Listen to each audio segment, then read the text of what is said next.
সম্পূর্ণ মনোযোগ সহকারে দেখতে থাকুন। তো সাধারণত আমরা যখন কোনো ওয়াইফাই কানেক্ট করি আমাদের ফোনে, কানেক্ট করলে কি হয়, এই যে আমাদের স্ট্যাটাস বারে এই যে উপরের দিকে ওয়াইফাই আইকন দেখা যায়।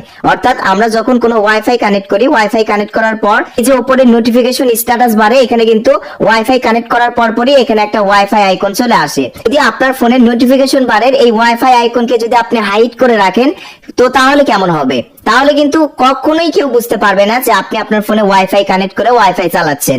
তো আজকের এই ভিডিওতে প্রথমে আগে আমি আপনাদেরকে দেখিয়ে দেব যে আপনার ফোনের নোটিফিকেশন স্ট্যাটাস বারের এই ওয়াইফাই আইকনকে আপনি হাইড করে রাখবেন কিভাবে।